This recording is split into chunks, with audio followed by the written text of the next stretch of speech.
Olá, graça e paz. Eu sou Luiz Oliveira e você está no canal Auxílio EBD.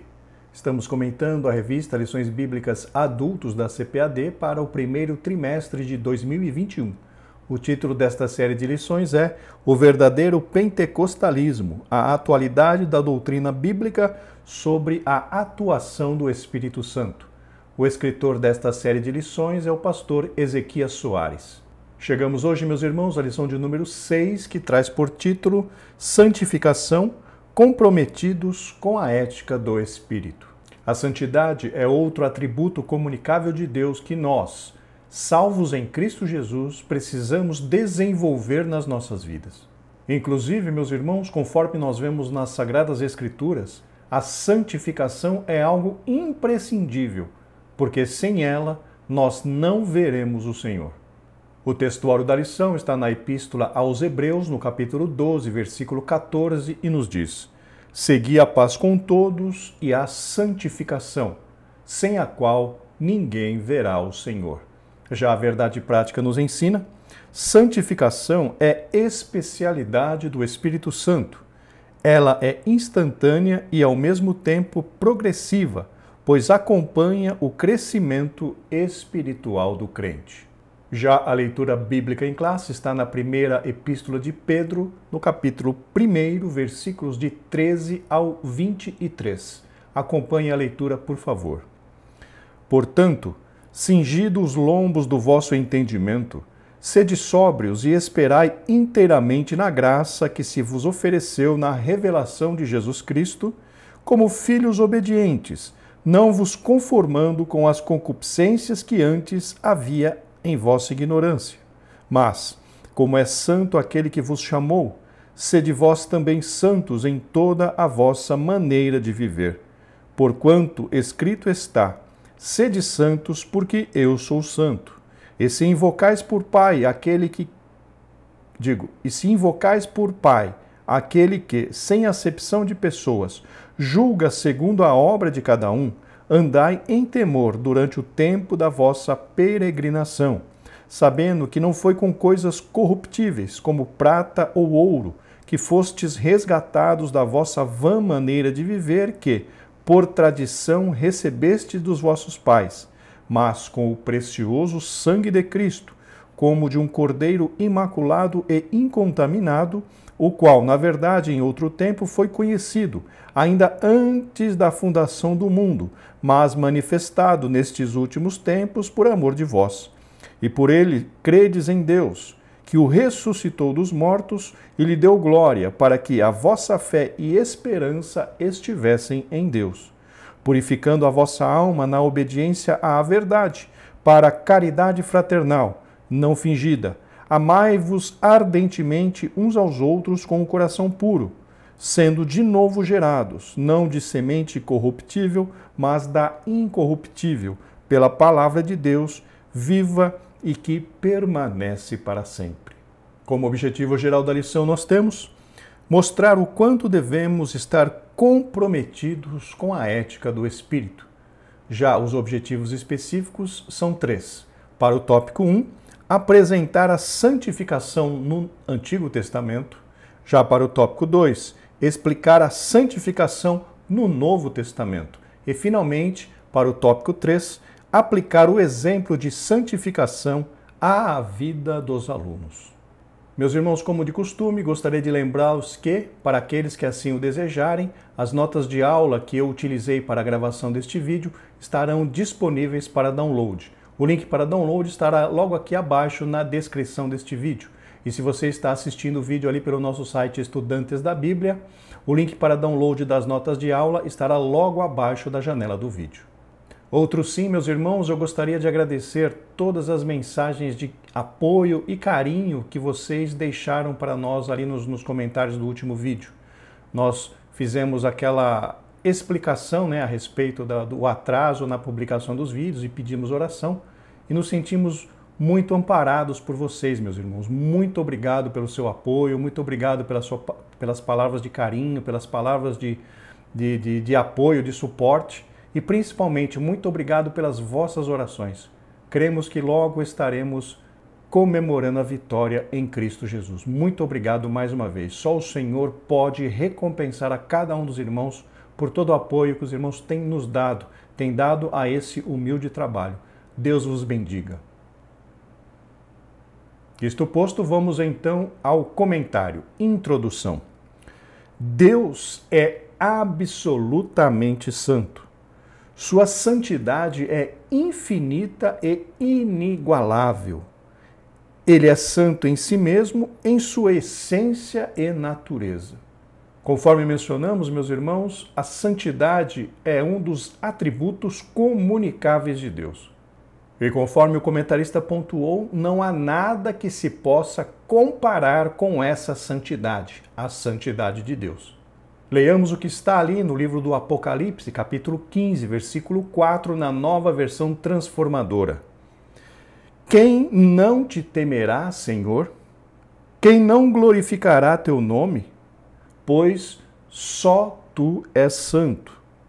Todas as nações virão e adorarão diante de ti, pois teus feitos de justiça foram revelados.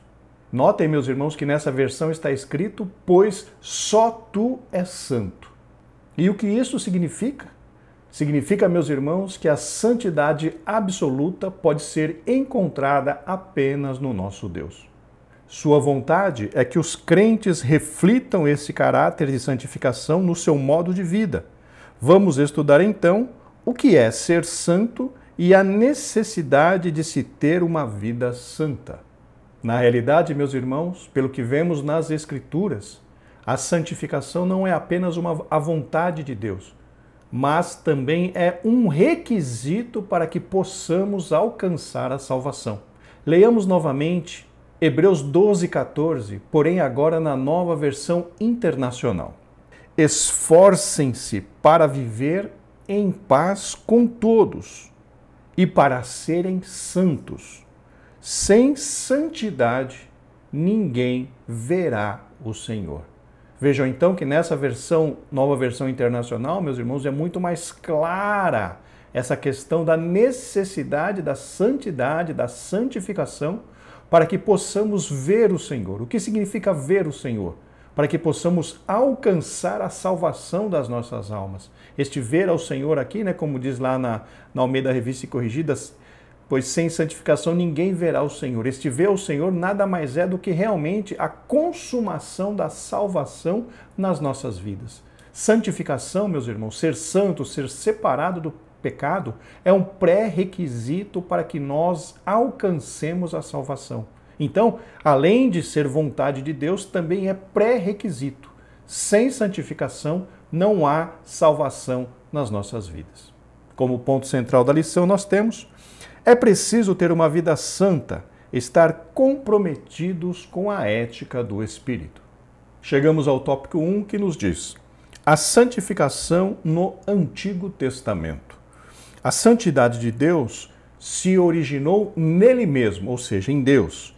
Ela é a plenitude gloriosa de sua excelência moral. Meus irmãos, Deus é totalmente separado do pecado e completamente comprometido com a justiça, até porque a justiça também é um dos seus atributos. Por excelência moral, podemos compreender como o que há de mais elevado e perfeito no que diz respeito a comportamento, pensamentos e ações. E Deus é o exemplo da excelência moral, pois Ele é perfeito em tudo, incluindo na santidade. Essa verdade é revelada desde o Antigo Testamento.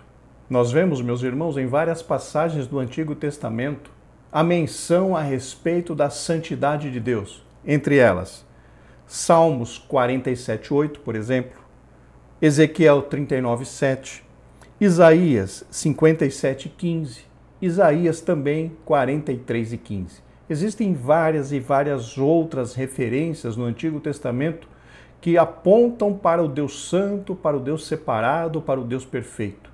Ou seja, desde muito lá atrás, a Bíblia já vem nos mostrando, já vem apontando, já vem nos deixando clara a santidade desse Deus Todo-Poderoso. Deus exige santidade de seu povo porque ele é santo. Os antigos hebreus levavam a santidade a sério. Leamos, meus irmãos, Levítico, capítulo 11, versículo 44, a parte A, na Almeida Revista e Corrigida. Porque eu sou o Senhor vosso Deus. Portanto, vós vos santificareis e sereis santos, porque eu sou santo. Notem, meus irmãos, que aqui em Levítico 11, 44, Deus estava declarando que ele era o Deus dos hebreus, dos israelitas. Só que essa declaração de Deus continha uma responsabilidade. E que responsabilidade é essa? A responsabilidade de que aquele povo que pertencia a Deus também deveria ser santo, assim como Deus é santo. Por isso que aqui no versículo diz assim: porque eu sou o Senhor, vosso Deus, Deus falando para os israelitas. Portanto, vós vos santificareis e sereis santos, porque eu sou santo.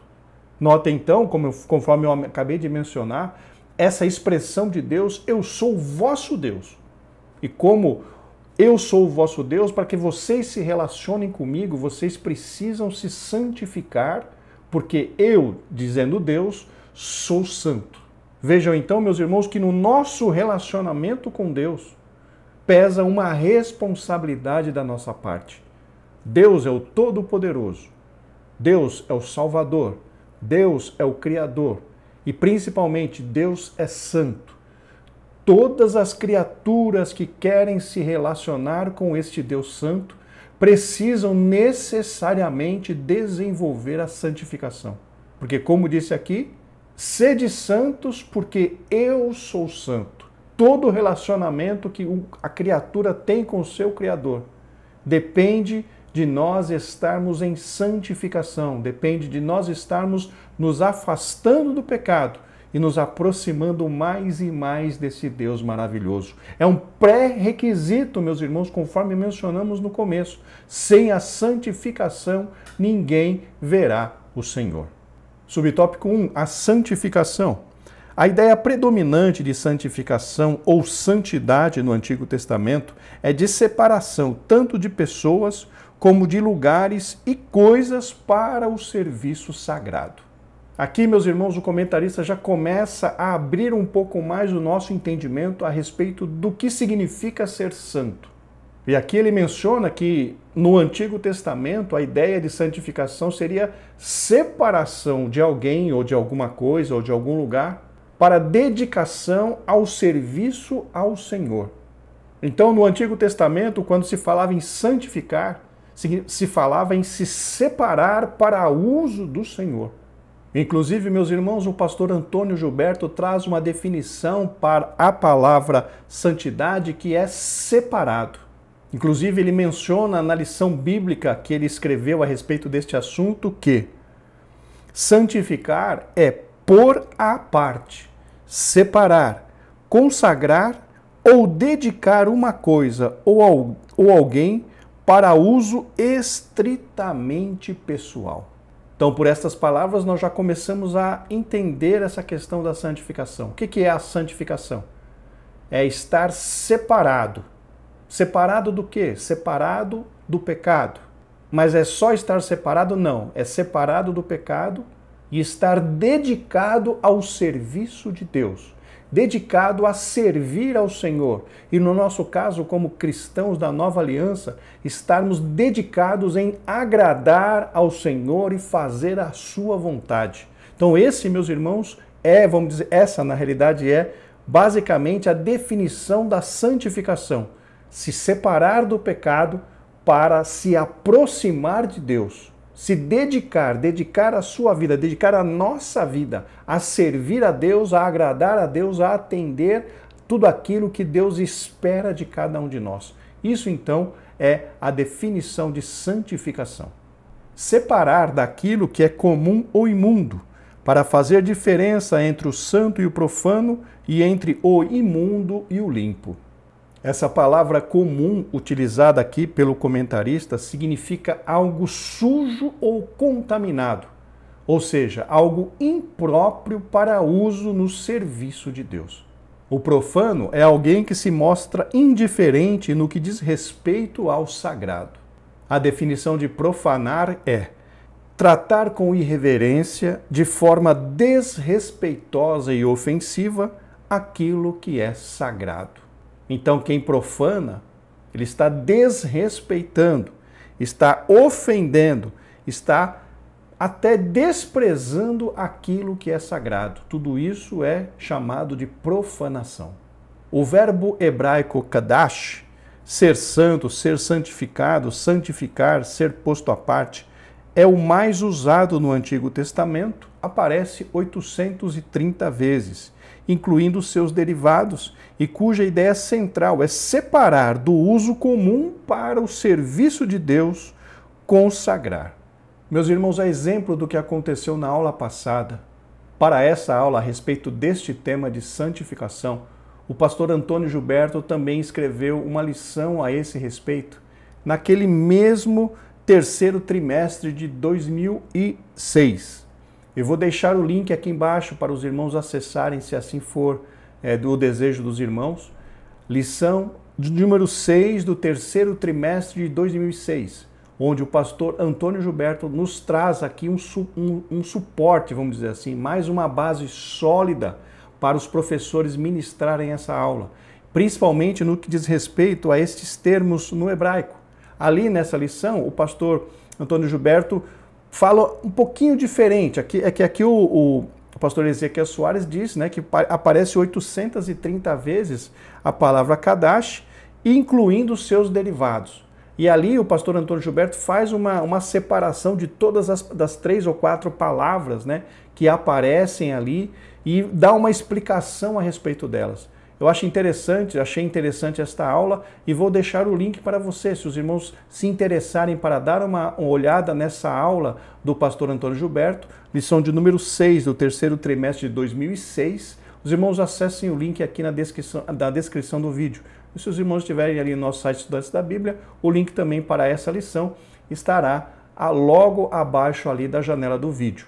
É muito interessante, irmãos, esse terceiro trimestre de 2006, o pastor Antônio Gilberto trata justamente desses temas maravilhosos a respeito do Espírito Santo. E para nós, professores, é de uma ajuda muito grande, porque o pastor Antônio Gilberto ele foi um mestre. Os seus escritos, as suas lições, as suas aulas eram maravilhosas, são maravilhosas. Infelizmente ele está, no sentido humano e felizmente no sentido divino, porque ele está descansando agora da sua obra. Mas este homem de Deus escreveu lições maravilhosas, inclusive os irmãos podem encontrar algumas delas lá no nosso site Estudantes da Bíblia. Lições maravilhosas escritas pelo pastor Antônio Gilberto. Subtópico 2, a consagração. O termo consagrar significa investidura de funções sagradas. Em outras palavras, é dedicar-se ao serviço de Deus. E isso pode ser pessoas, coisas ou possessões. É importante nós salientarmos, meus irmãos, que o termo consagrar está ligado ao conceito de se dedicar a alguma coisa ou a alguém. No nosso caso, nós nos consagramos, ou deveríamos nos consagrar a Deus, ou seja, nos dedicar totalmente as nossas vidas, com o objetivo de quê? De agradá-lo e de servi-lo. Conforme mencionamos em aulas anteriores, nós fomos comprados, meus irmãos, pelo sangue de Cristo.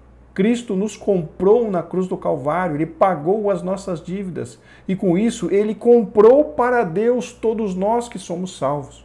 Isso significa que somos propriedade de Deus.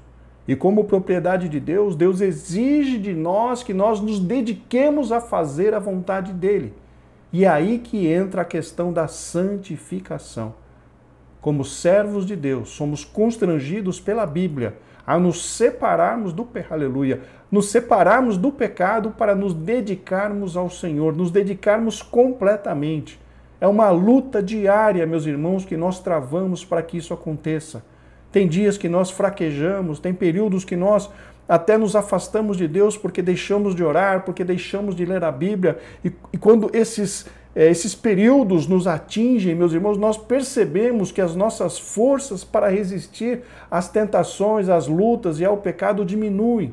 É por isso que, aleluia, é muito importante nós nos dedicarmos à oração, nos dedicarmos a ler a palavra, ler, meditar e cumprir a palavra de Deus, porque é só assim, meus irmãos, nós recebemos graça para continuar resistindo, graça para continuar vencendo o pecado. É só através da oração é que o Espírito Santo pode atuar nas nossas vidas de uma forma eficaz. Se nós nos recusarmos a orar, se nós pararmos de orar, meus irmãos, as nossas forças vão diminuindo. Por quê? Porque o Espírito Santo para de agir sobre as nossas vidas e a carne começa a se manifestar e o coração começa a se endurecer para a voz para as orientações do Espírito Santo e vamos nos afastando cada vez mais da presença de Deus. Por isso, então, que é muito importante nós, como cristãos, nos dedicarmos à oração, nos dedicarmos à leitura, meditação e cumprimento da palavra de Deus, porque fazendo isso, nós estaremos dando ferramentas para que o Espírito Santo nos ajude a nos santificar dia após dia. Consagração e santificação são termos distintos, mas podem significar a mesma coisa dependendo do contexto.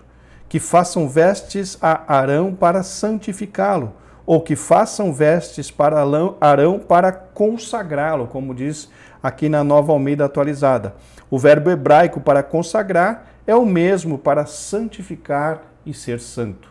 E é interessante essa questão que o comentarista pontuou, meus irmãos, que nós encontramos mesmo nas traduções das Bíblias, né, na versão em língua portuguesa. Por exemplo, na Almeida Revista e Corrigida, tem alguns versículos que nós encontramos santificar.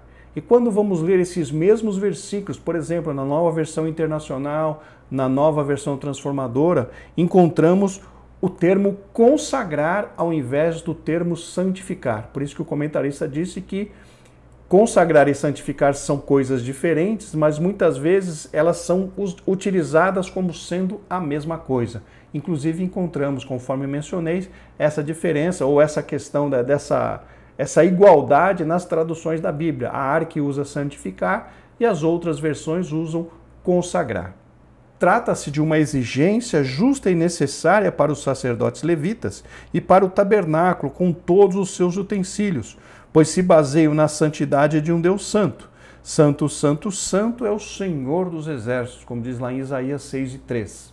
Aqui, meus irmãos, eu vou me utilizar dessa questão, dessa menção do pastor Ezequias a respeito da necessidade da santificação dos sacerdotes, que ele representou aqui como Arão, para fazer uma ponte em relação a nós hoje no Novo Testamento. É importante nós lembrarmos que na Antiga Aliança, todo o povo acessava a Deus através do sacerdote, que era um intermediário, uma pessoa que se colocava entre o povo e Deus. O povo não tinha acesso direto a Deus, precisava necessariamente passar pelo intermediário que era o sacerdote. E vocês podem se lembrar de lições anteriores que o sacerdote, na realidade só o sumo sacerdote, conseguia entrar no lugar mais santo que existia na terra, que é o chamado lugar santíssimo, ali dentro do tabernáculo ou dentro do templo de Salomão, onde estava a arca da aliança de Deus. Somente o sumo sacerdote podia entrar ali uma vez por ano diante daquele tabernáculo, diante da arca do Senhor, uma vez por ano para interceder pelo povo. E por isso, se os irmãos lerem ali os 5 primeiros livros da Bíblia, principalmente Êxodo, Levítico, Números e Deuteronômio, que trata basicamente da lei, os irmãos vão perceber que era exigido uma santidade diferenciada daqueles sacerdotes em relação ao povo, abre aspas, comum, porque aquele sacerdote estava se relacionando diretamente com Deus. Ele estava servindo de intermediário entre o povo comum e o Deus Todo-Poderoso. Por isso era exigido dele uma santidade diferenciada em relação ao povo. Só que, meus irmãos, com o sacrifício de Cristo ocorreu algo interessante. No dia em que Cristo morreu, a Bíblia fala que o véu do templo se rasgou de alto a baixo. E que véu era esse? Era justamente o véu que dividia o lugar santíssimo do lugar santo. E isso simbolicamente representa que não haveria mais necessidade de se ter um intermediário entre os homens e Deus. Inclusive, o escritor aos Hebreus nos escreve isso. Vamos ler lá o que está na carta aos Hebreus, no capítulo 10, versículos 19 e 20. Vamos ler na Nova Versão Transformadora. Portanto, irmãos, por causa do sangue de Jesus, podemos entrar com toda confiança no lugar santíssimo. Por sua morte, Jesus abriu um caminho novo e vivo através da cortina que leva ao lugar santíssimo. O que significa isso, meus irmãos? Significa que com a morte de Cristo, todos nós agora temos acesso a esse lugar santíssimo através do sangue do Senhor Jesus Cristo derramado na cruz do Calvário. E isso ainda subentende-se que, como nós temos acesso diretamente ao lugar santíssimo, nós fomos transformados em, abre aspas, sacerdotes. Ou seja, não é mais necessário que alguém da tribo de Arão interceda por nós diante de Deus. Nós mesmos, pelo sangue de Cristo Jesus, podemos nos apresentar diante de Deus, conforme eu mencionei, como sacerdotes. Aquilo que o sacerdote da família de Levi fazia, hoje nós, como cristãos da nova aliança, podemos fazer, nos apresentar diante de Deus através do sangue de Cristo. Vamos ler o que está ali em Apocalipse, no capítulo 1, versículos 4 ao 6, na Almeida Revista e Corrigida.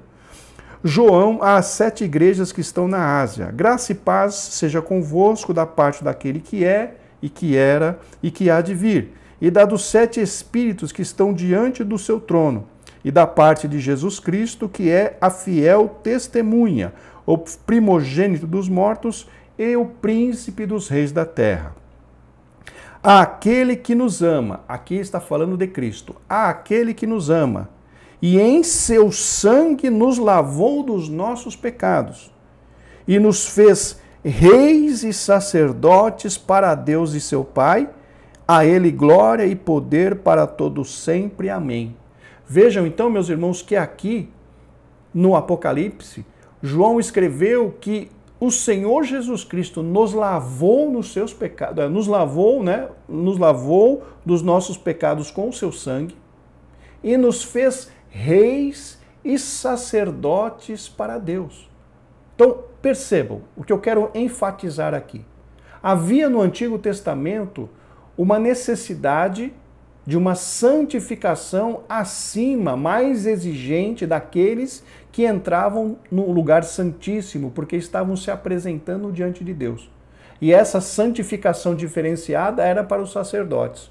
Só que agora, meus amados irmãos, todos nós somos sacerdotes. Todos nós temos essa prerrogativa, esse direito ou essa oportunidade de nos apresentar diante de Deus dentro do lugar santíssimo pelo sangue de Cristo. E aqui em Apocalipse 1, 4 e 6, a Bíblia nos diz que nós fomos feitos sacerdotes. E o que isso significa? Que nós, meus irmãos, precisamos, a exemplo do que aconteceu no Antigo Testamento, e aqui eu não estou defendendo que nós precisamos repetir os ritos de santificação, de consagração que fizeram a Arão e a seus filhos. Eu não estou falando da questão de retornar a obedecer à lei. O que eu estou querendo enfatizar aqui é a necessidade, então, que como sacerdotes nós temos de ter uma vida de santificação, uma santificação diferenciada em relação às pessoas comuns. E quem seriam as pessoas comuns nesse caso? Seriam aqueles que não servem ao Senhor. Hoje, então, como sacerdotes, nós somos constrangidos pela Bíblia Sagrada a tomar bastante cuidado com a nossa santificação, a nos dedicar, realmente nos separarmos do pecado. Porque hoje, meus irmãos, nós temos a oportunidade de nos apresentar diante do Senhor, dentro do lugar santíssimo, pelo sangue de Cristo Jesus. Então percebam a responsabilidade que nós, como cristãos, temos hoje sobre os nossos ombros. Somos sacerdotes, temos a oportunidade de nos apresentar diante do Deus Todo-Poderoso. Mas para que isso seja verdadeiro nas nossas vidas, nós precisamos nos dedicar à santificação. Temos que, conforme eu mencionei, ler a Bíblia, temos que orar, temos que praticar, meditar e praticar a palavra do Senhor, para que o Espírito Santo consiga, meus irmãos, nos ajudar no processo da santificação. Nós veremos mais para frente como é que o Espírito Santo atua em todo esse processo, mas já fica aqui uma base, um fundamento. Leitura da palavra e oração são a base para uma vida santificada. Por quê? Porque essas ações nossas, elas dão recursos ao Espírito Santo para atuar nas nossas vidas e nos ajudar no processo de santificação. Subtópico 3, a purificação. O termo tahor, puro, limpo, derivado do verbo taher, ser limpo e puro, e kadosh, santo, do verbo kadash, pertence ao mesmo campo semântico. Ambos se aplicam à santidade de Deus, como também às pessoas que se aproximam dele e se purificam de toda sorte de pecado e idolatria. Aqui, meus irmãos, o comentarista faz uma relação direta entre santidade e pureza, ou seja, separação de tudo aquilo que pode sujar a nossa vida. A Bíblia diz que o pecado nos suja, nos mancha. Leamos o que está escrito em Zacarias, no capítulo 3, versículos de 1 ao 7, na Almeida Revista e Corrigida. E me mostrou o sumo sacerdote Josué, o qual estava diante do anjo do Senhor, e Satanás estava à sua mão direita para se lhe opor. Mas o Senhor disse a Satanás: o Senhor te repreende, ó Satanás. Sim, o Senhor que escolheu Jerusalém te repreende. Não é este um tição tirado do fogo? Ora, Josué, percebam, Josué, vestido de vestes sujas, estava diante do anjo. Então, falando, ordenou aos que estavam diante dele, dizendo: tirai-lhe estas vestes sujas. E a ele lhe disse: eis que tenho feito com que passe de ti a tua iniquidade, e te vestirei de vestes novas. E disse eu: ponham-lhe uma mitra limpa sobre a sua cabeça. E puseram uma mitra limpa sobre a sua cabeça, e o vestiram de vestes, e o anjo do Senhor estava ali. E o anjo do Senhor protestou a Josué, dizendo: assim diz o Senhor dos Exércitos, se andares nos meus caminhos e se observares as minhas ordenanças, também tu julgarás a minha casa e também guardarás os meus átrios, e te darei lugar entre os que estão aqui. Essa é uma passagem, meus irmãos, espiritual, onde mostra que o sumo sacerdote Josué, ele viveu lá na época de Esdras e Neemias, de Esdras, na realidade, que foi o primeiro livro, que foi uma das pessoas, né, que acompanharam um dos israelitas que voltaram da Babilônia para reconstruir ali Jerusalém, reconstruir o templo, reconstruir os muros. E aqui, em Zacarias, mostra figuradamente que as roupas do sacerdote Josué estavam sujas. Por quê? Porque ele havia pecado diante de Deus. Então, conforme mencionamos, o pecado acaba nos sujando, acaba tirando a nossa pureza espiritual. E nesse texto é muito claro, porque aqui o Senhor disse a ele, né?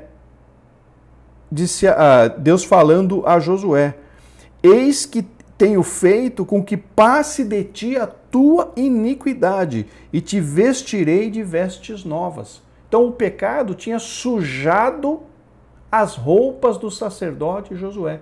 E é justamente isso, meus irmãos, que acontece conosco. Quando nós cometemos pecado, nós estamos nos sujando. E aí é que entra aquela expressão: e o sangue de Jesus Cristo, seu Filho, nos purifica de todo o pecado. O que é essa purificação? É justamente limpar essa sujeira, essas manchas que o pecado causa na nossa vida espiritual, nas nossas vestes espirituais. Quando pecamos, nós sujamos as nossas vestes. E o sangue de Cristo Jesus, quando nós nos arrependemos, quando nós voltamos para os braços do Senhor, o sangue do Senhor Jesus Cristo é suficiente para limpar todas essas manchas, toda essa sujeira causada pelo pecado. Daí então, voltando ao que o comentarista disse, santificação está diretamente ligado à pureza, ou seja, limpeza, algo que não é misturado. O que é puro é algo que não é misturado. E quando diz pureza em relação à santificação, é dizer uma vida pura, santa e separada do pecado, e não misturada com ele. O termo grego equivalente a taher na Septuaginta é katarizo, tornar limpo, limpar, purificar. E a kadash é agiazo, santificar, consagrar. O adjetivo ágio, santo, traduz 20 palavras hebraicas do Antigo Testamento, como kadash, kadosh, kodesh, entre outras. São termos frequentes e importantes no Novo Testamento.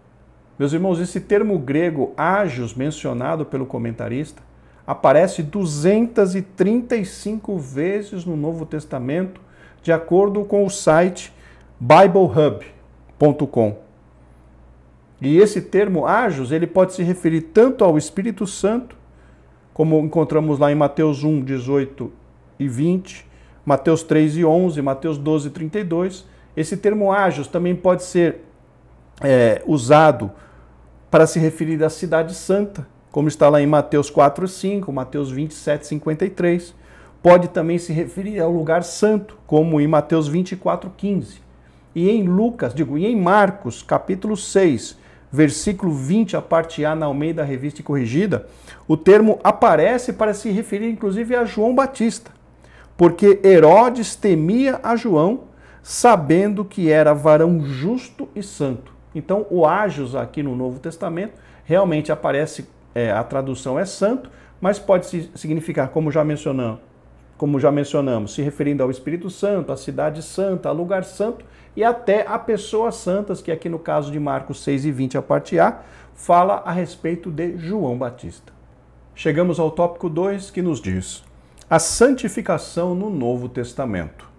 Santificação, santidade e seus cognatos são termos comuns ao Antigo e ao Novo Testamento e trazem o mesmo conceito, como nós acabamos de ver.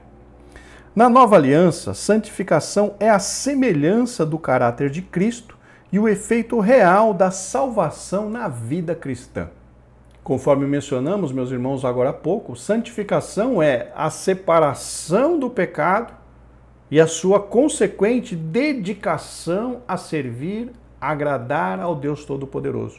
Mas existe mais uma questão importante sobre a santificação. A separação do pecado e a dedicação a Deus é subentendida também de que nós devemos nos aproximar de Cristo Jesus. Como assim nos aproximar de Cristo Jesus? Conforme já mencionamos várias e várias vezes durante as lições, o Senhor Jesus Cristo, meus irmãos, é o nosso alvo a ser atingido. Nós, como cristãos, precisamos, durante a nossa vida aqui, enquanto encarnados, enquanto na Terra, enquanto vivendo aqui neste mundo, o nosso objetivo deve ser nós, cada um de nós, se tornar semelhantes a Cristo. Imitá-lo mesmo. O próprio apóstolo Paulo disse, sede meus imitadores, assim como eu de Cristo. Então nós somos constrangidos pela Bíblia Sagrada a imitar as ações de Cristo.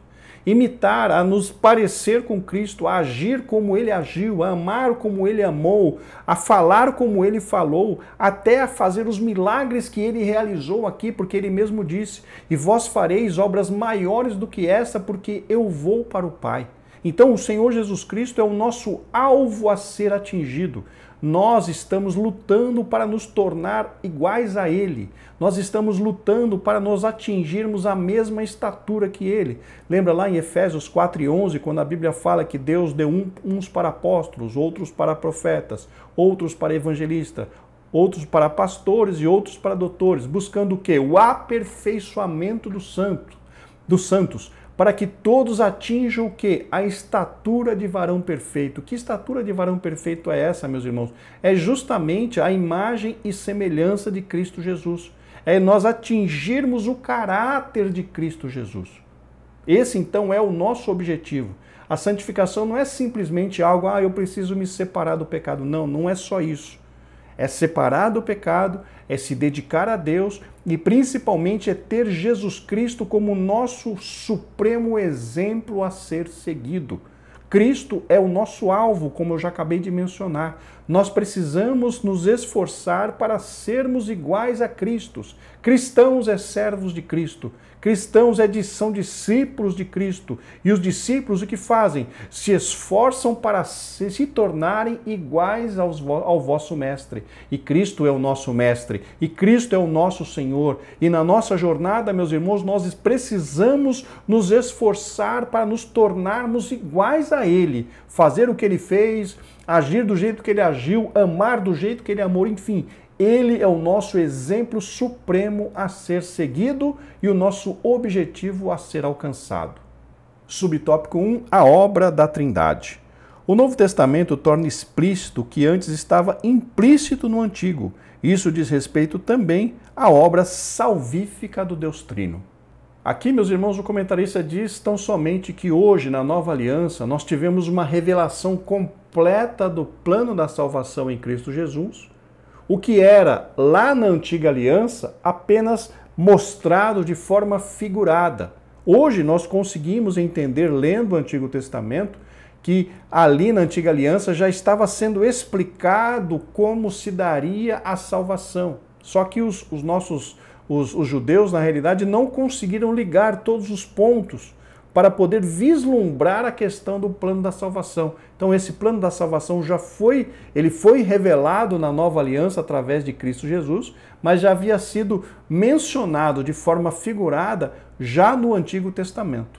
A fé cristã confessa a existência de um Deus único, de um único Deus que subsiste eternamente em três pessoas distintas, o Pai, o Filho e o Espírito Santo, iguais em poder, glória e majestade. Já discutimos anteriormente, meus irmãos, isso aqui o comentarista está se referindo à Santíssima Trindade. De modo que a obra de santificação é um atributo divino.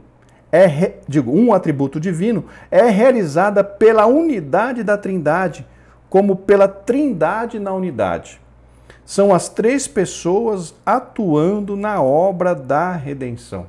Os irmãos podem se lembrar que em aulas anteriores eu até mencionei que a Trindade normalmente atua de forma conjunta.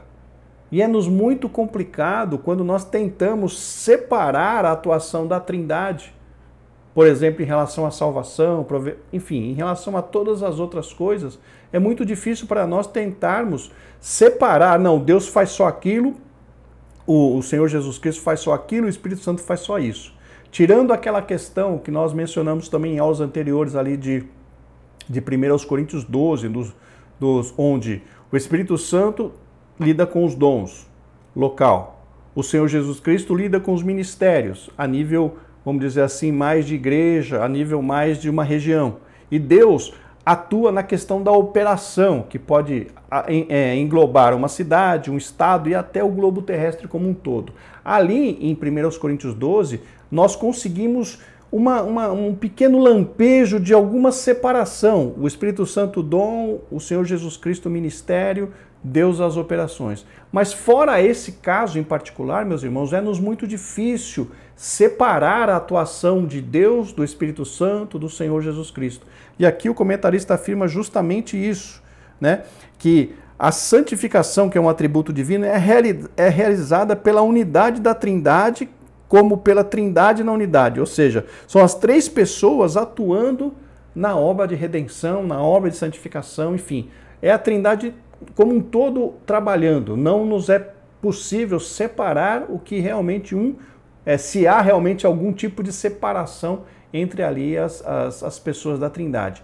Nós sempre procuramos acreditar, e até porque a Bíblia nos dá essa indicação, de que as três pessoas da Trindade trabalham de forma única, trabalham de forma sincronizada, trabalham de forma harmônica, até porque Deus é perfeito, nem precisaria estar falando desta forma.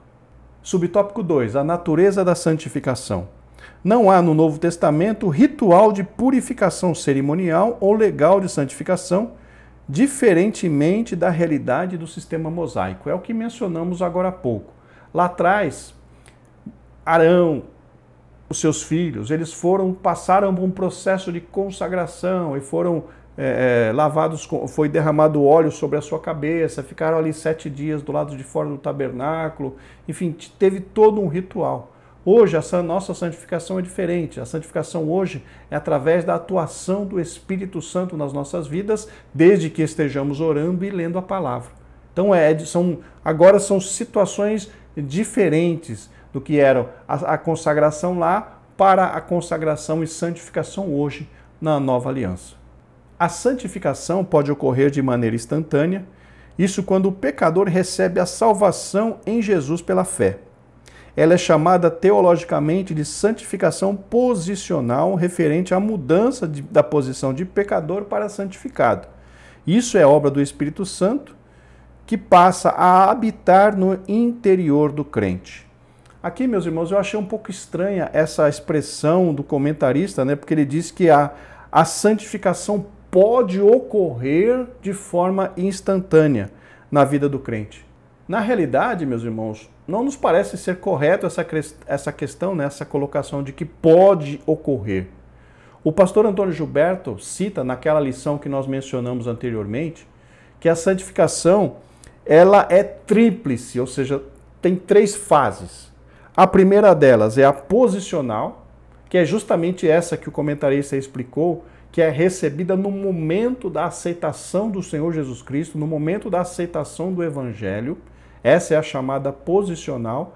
O crente, a pessoa que aceita Jesus, ela é tirada daquela posição de condenação e é colocada numa posição diante de Deus de santo.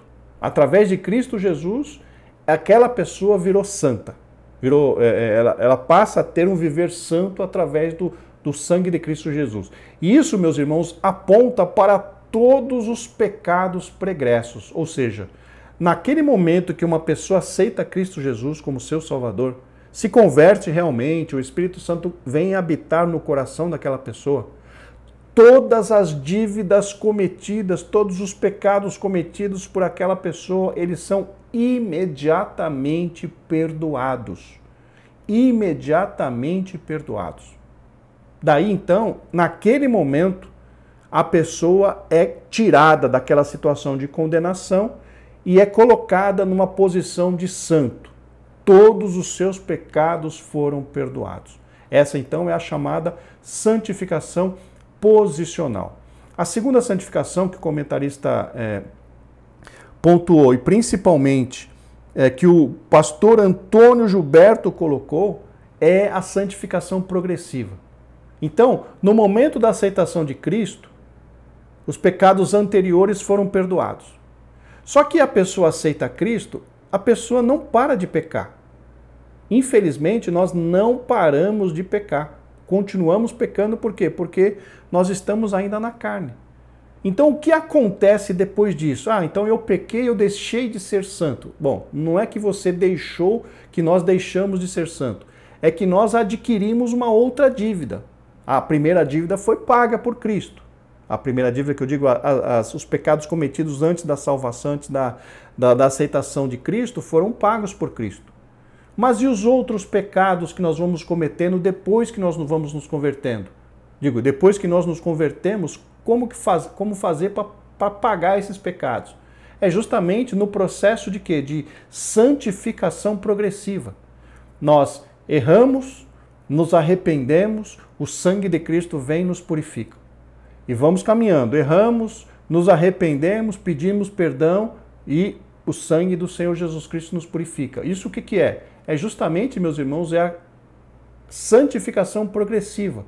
O pecado que nós cometemos ontem, teoricamente, não podemos pecar, não podemos cometer hoje, porque nós precisamos melhorar, nós precisamos nos chegar mais perto de Cristo. Então, o processo de santificação é justamente isso. Nós vamos, ajudados pelo Espírito Santo, através das nossas orações, através da leitura e meditação na palavra, nós vamos nos aproximando mais de Deus e cada vez mais vamos nos livrando das velhas práticas e vamos cada vez mais nos livrando dos velhos pecados.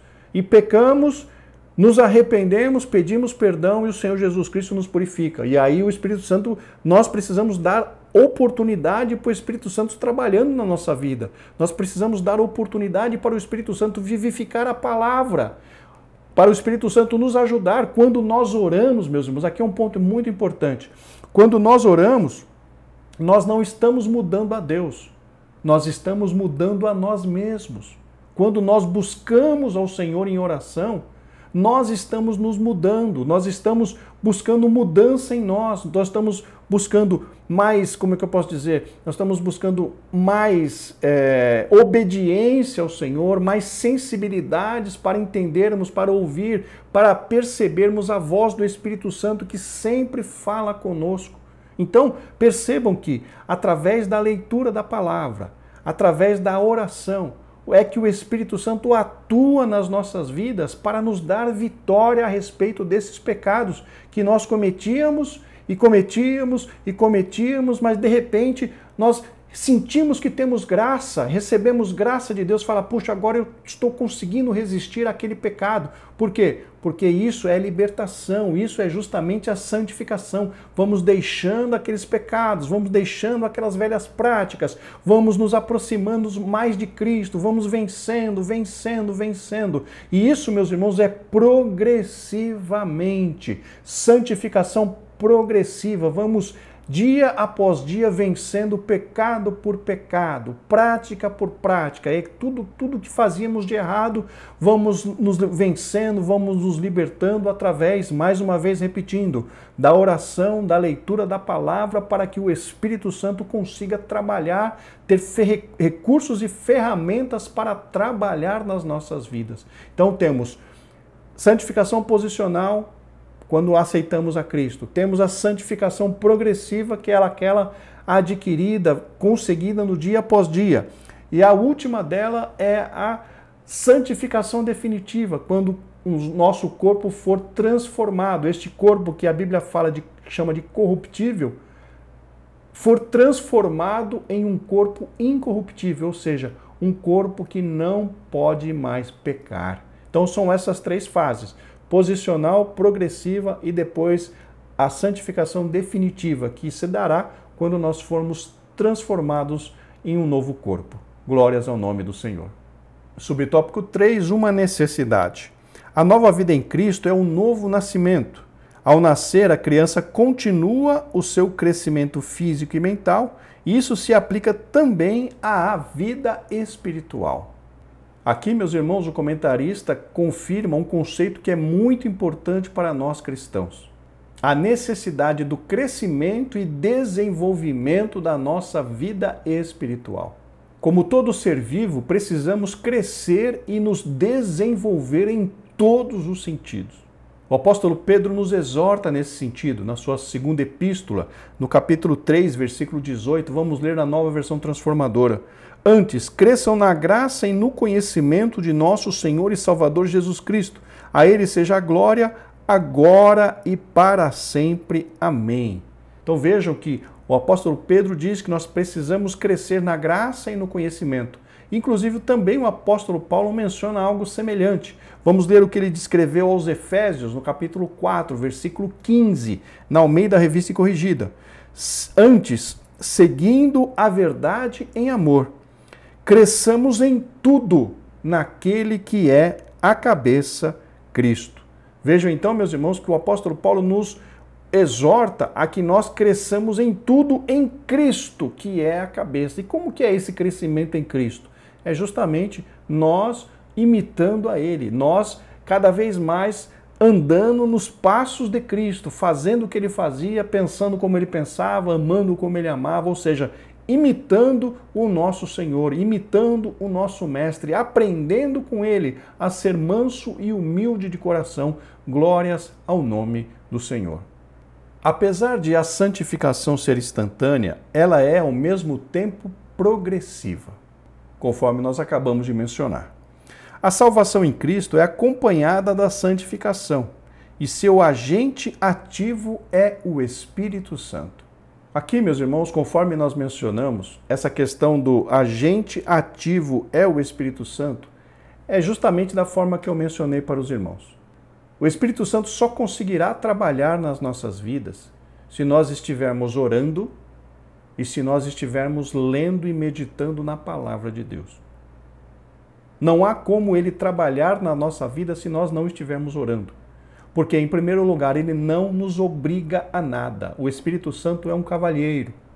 Ele está morando no nosso coração, mas nós podemos entristecê-lo, nós podemos apagá-lo, nós podemos sufocá-lo, nós podemos até expulsá-lo da nossa vida de acordo com as nossas atitudes.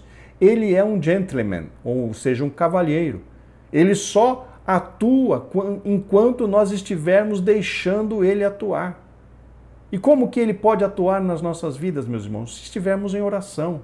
Quando nós estamos em oração, conforme acabamos de mencionar, nós estamos nos transformando. A oração não transforma a Deus.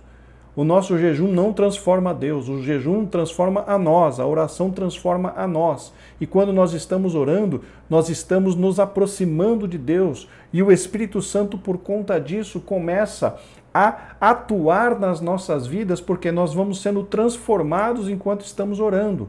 Nós estamos sendo transformados enquanto estamos em contato com Deus. E a Bíblia, é importante nós lermos a palavra de Deus para nós termos um parâmetro de vida, para termos um parâmetro de conduta, para termos um parâmetro que nos direcione sobre o que é certo e o que é errado. Por isso que é importante nós sempre orarmos e também sempre lermos e meditarmos na palavra, porque são as ferramentas que o Espírito Santo vai utilizar para nos ajudar no processo de santificação. Se eu só ler a Bíblia e não orar, a probabilidade de eu me tornar muito carnal e intelectual é muito grande, porque eu vou ter o conhecimento, mas não vou ter a graça. Se eu orar e não ler, o risco é grande de eu me tornar um fanático. Por quê? Porque eu terei muita graça, mas não terei conhecimento. E graça sem conhecimento, poder sem conhecimento, meus irmãos, leva à meninice, leva ao fanatismo. Então, por isso que Pedro diz, crescei na graça, mas também crescei no conhecimento. É a dobradinha. Não posso ter só graça, não posso buscar só graça sem conhecimento, leva ao fanatismo. Não posso buscar só o conhecimento sem a graça, leva à carnalidade, à intelectualidade. Precisamos ter nas nossas vidas o equilíbrio, graça e conhecimento e graça, e crescendo nos dois, porque aí nós teremos um crescimento equilibrado.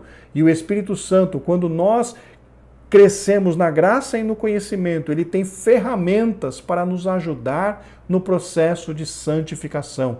Crescemos em equilíbrio, crescemos de forma equilibrada, de forma sadia, de forma saudável. É por isso, meus irmãos, eu costumo dizer e vou repetir novamente. Precisamos sempre estar na posição de equilíbrio. Oração é muito bom, jejum é muito bom, mas precisa vir acompanhada da leitura e meditação na palavra de Deus. Não podemos dissociar, separar leitura e meditação na palavra do Senhor de oração. Precisam vir juntas, porque uma completa a outra, uma dá equilíbrio à outra. Quando nós lemos muito e oramos pouco, nós causamos um desequilíbrio, e todo desequilíbrio é prejudicial. E quando nós oramos muito e lemos pouco, também causamos um desequilíbrio, e todo desequilíbrio é prejudicial. Precisamos estar equilibrados. Leitura da palavra, oração e jejum. Leitura da palavra, oração e jejum. E aí, meus irmãos, é o momento em que é o período que nós experimentamos o maior, vamos dizer assim, a maior manifestação de Deus nas nossas vidas no que diz respeito à santificação. Porque nós, quando fazemos isso, somos impulsionados pelo Espírito Santo a nos santificar dia após dia. O nosso crescimento, o nosso avanço nesse sentido se dá de uma forma maravilhosa. Porém, quando paramos de orar, quando paramos de ler e meditar na palavra, regredimos, meus irmãos, tudo aquilo, porque a carne começa a se manifestar, os desejos da carne começam a suplantar aos desejos do Espírito, e aí passamos a ser carnais novamente. Que Deus nos dê da sua graça, meus irmãos. Mas o Espírito Santo trabalha desta forma. Quando oramos e quando lemos a palavra, meditamos na palavra, damos a Ele ferramentas para Ele atuar nas nossas vidas.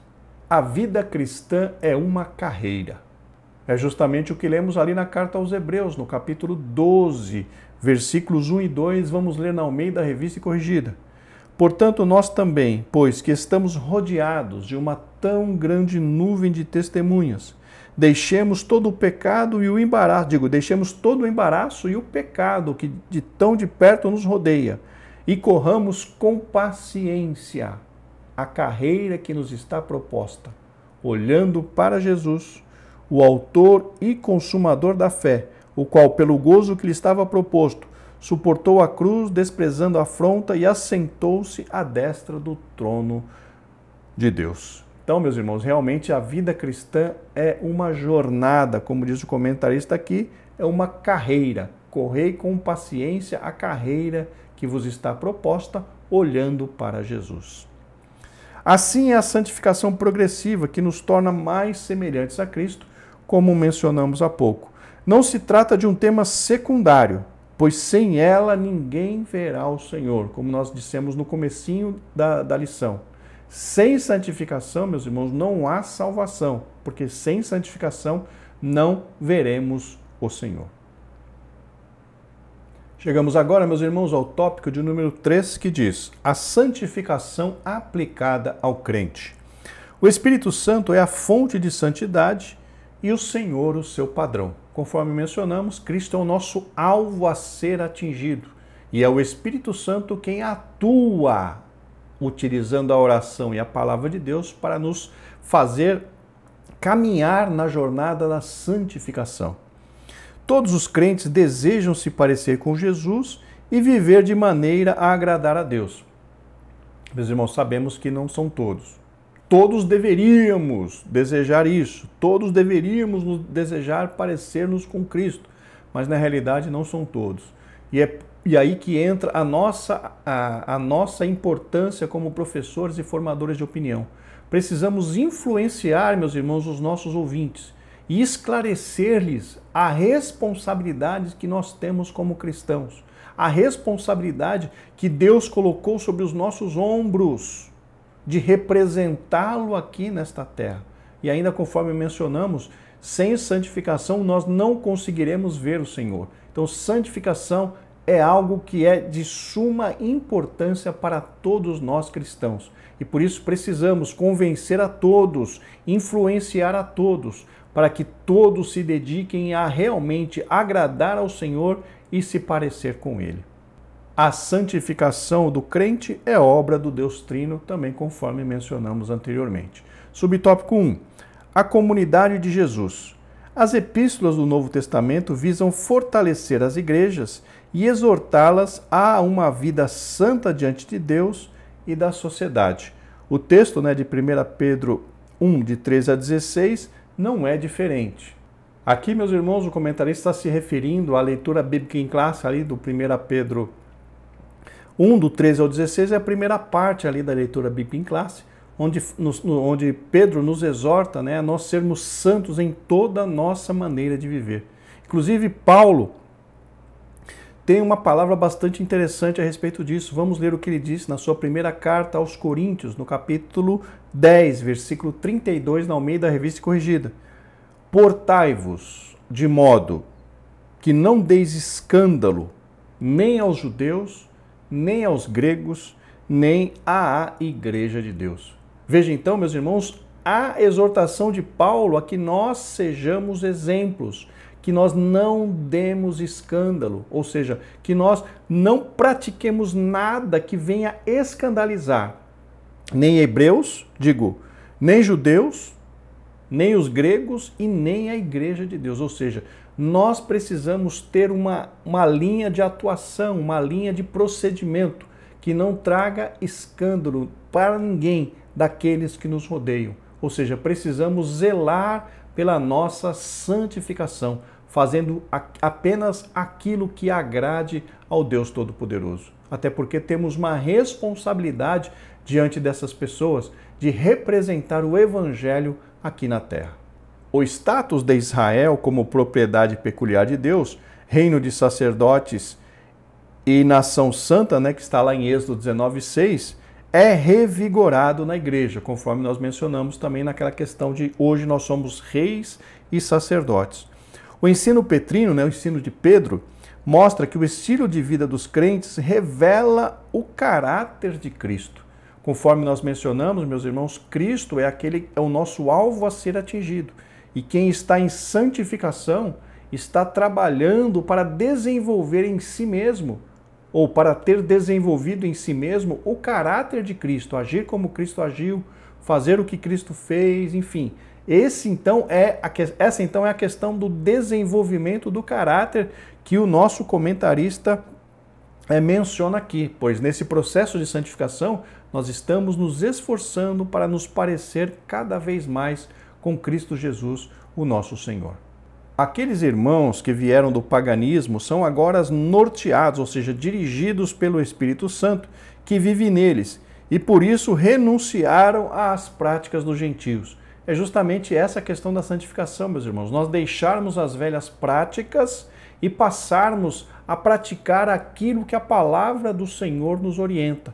Isso realmente é transformação de vida. A Bíblia diz que agora nós somos novas criaturas. Se alguém está em Cristo, nova criatura é.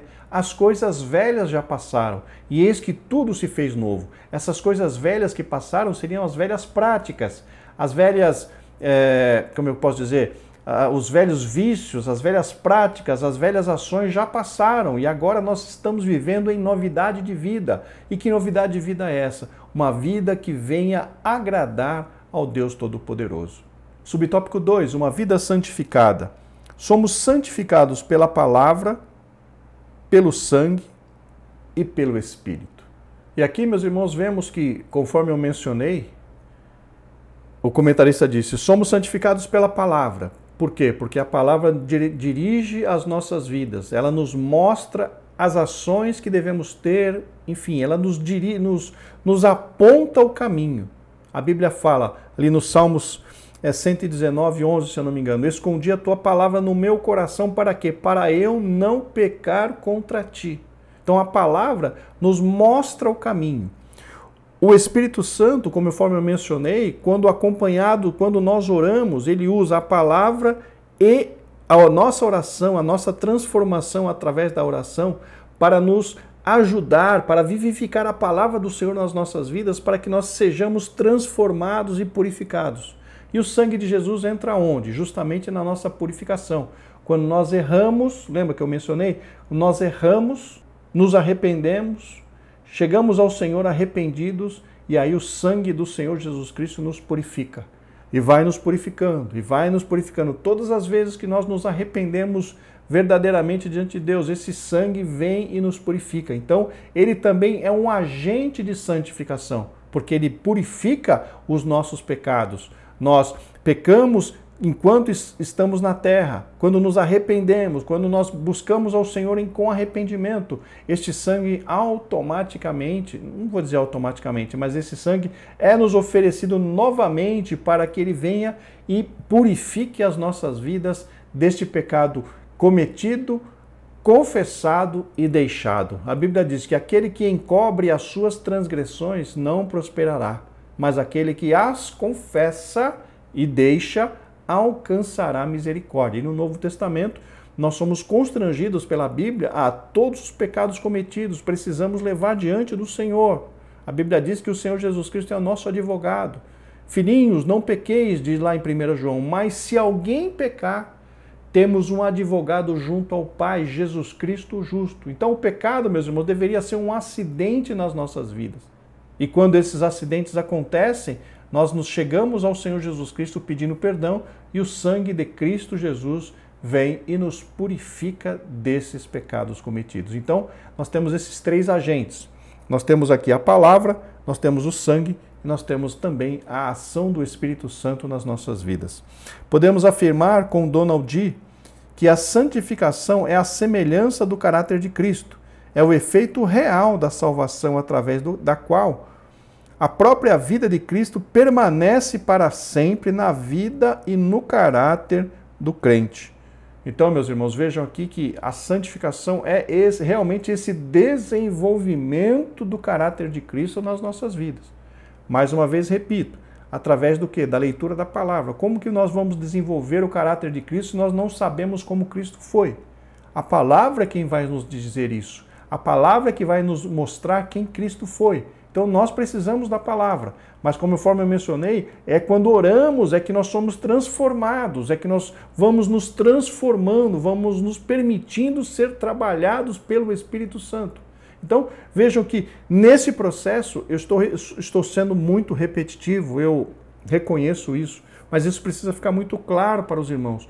No processo de santificação, de mudança de caráter, precisamos necessariamente de oração e de palavra de Deus. Sem essas duas ferramentas, o Espírito Santo não conseguirá nos transformar. Por quê? Porque ele não terá com o que trabalhar nas nossas vidas. Daí então a importância dessas duas ações da nossa parte como crentes, como salvos em Cristo Jesus. Isso está muito longe da violência doméstica, mentiras, palavrões, intrigas e mexericos. Uma vida de santidade cheia do Espírito mantém distância dessas coisas. Se alguém não tem o Espírito de Cristo, esse tal não é dele. Aqui, meus irmãos, o comentarista mencionou, a respeito das obras da carne. Então, realmente, quem está na carne, infelizmente, está entregue a todas essas coisas, como ele diz aqui, violência doméstica, mentiras, palavrões, intrigas e mexericos. Aqui, nós temos, nessa lista, não está relacionada nenhum daqueles pecados mencionados, obras da carne, mas podemos incluir tudo isso aqui como quando Paulo disse, coisas semelhantes a estas, acerca das quais vos declaro, como já antes vos disse, que os que cometem tais coisas não herdarão o reino dos céus. Então vejam que quem pratica essas coisas normalmente ainda está na carne, ainda está sendo dominado pela carne. E nós, como sendo cristãos, precisamos estar sob o domínio do Espírito Santo. Precisamos estar sob a direção dele. E no processo de santificação, nós nos separamos de todas essas coisas. Mexerico, fofoca, fazer intriga, falar palavrão, mentir, e até a questão da violência doméstica, que infelizmente hoje está em voga, Nós já ouvimos muitas questões a esse respeito, enfim. Para o cristão que está vivendo em espírito, é inconcebível ele estar envolvido em qualquer uma dessas coisas aqui mencionadas pelo nosso comentarista. Deus é santo e por isso exige santidade de seu povo. Mas como é santo aquele que vos chamou, sede vós também santos em toda a vossa maneira de viver, porquanto escrito está, sede santos porque eu sou santo, conforme foi mencionado no começo. Eu já mencionei a esse respeito. Subtópico 3. O que é ética? A ética é o estudo da conduta. O termo vem da palavra grega ethos, hábito, costume, que aparece somente uma vez no Novo Testamento, no plural, em um provérbio popular usado pelo próprio apóstolo Paulo. As más conversações corrompem os bons costumes. A ética cristã é o estudo sistemático sobre os princípios e as práticas do que é certo e errado à luz das Escrituras. Então vejam, meus irmãos, que a ética é uma parte da teologia que estuda justamente quais são os procedimentos que o cristão precisa ter para que ele tenha uma vida de acordo com a palavra de Deus.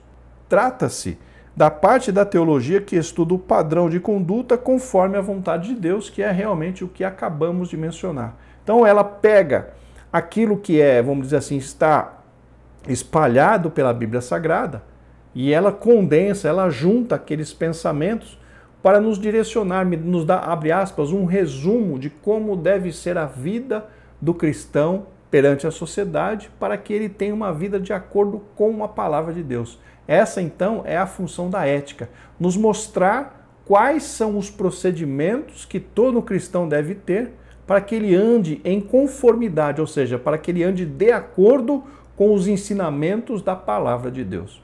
O fruto do Espírito tem implicações éticas e tal prática precisa ser treinada e se tornar hábito.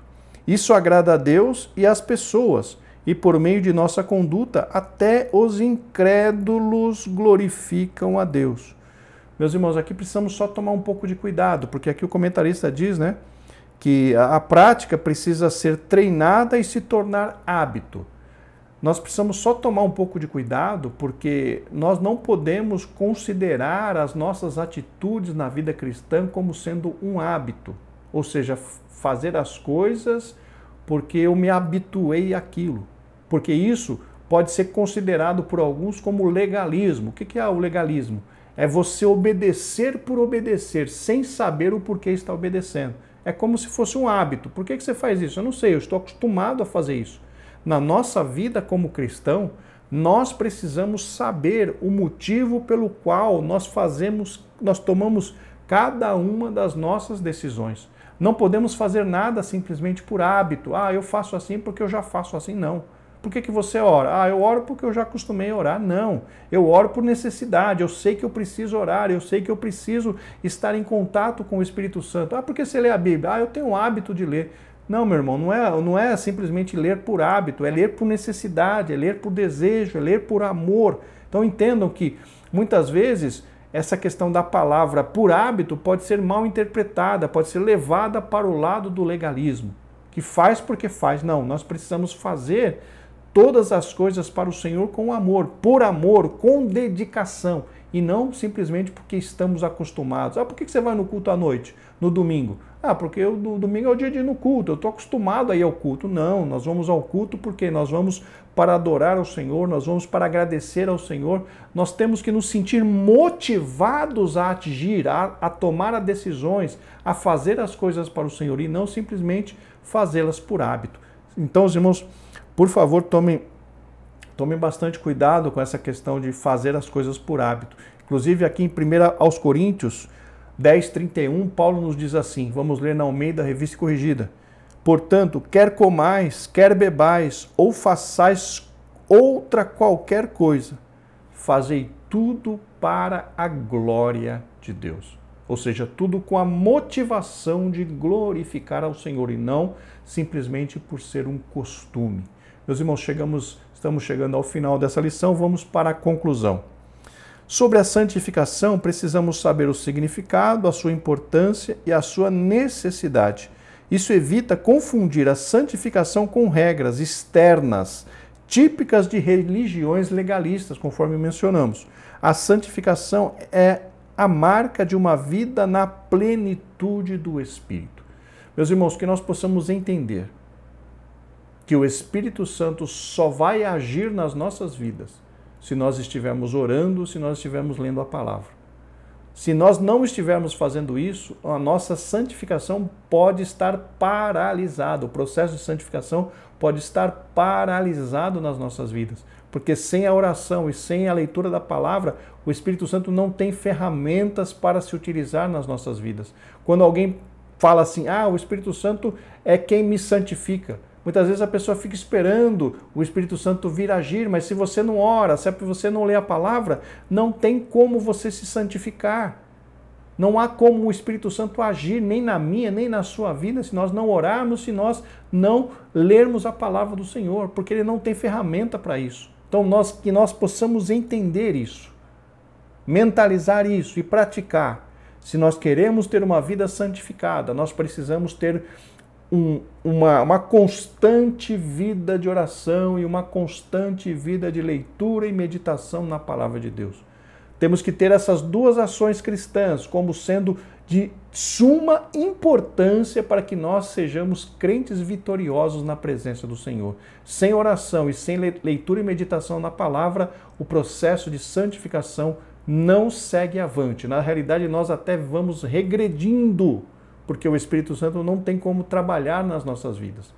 Que o Senhor possa realmente fixar isso no nosso entendimento e que possamos, a partir de agora, se ainda não fizermos, se nós ainda não fizemos, ter essas duas práticas como objetivo de vida todos os dias, orarmos e lermos a Bíblia, para que o Espírito Santo possa trabalhar em cada um de nós. Meus irmãos, muito obrigado pela sua presença. Se Deus quiser, na próxima semana estaremos de volta para comentar a lição de número 7.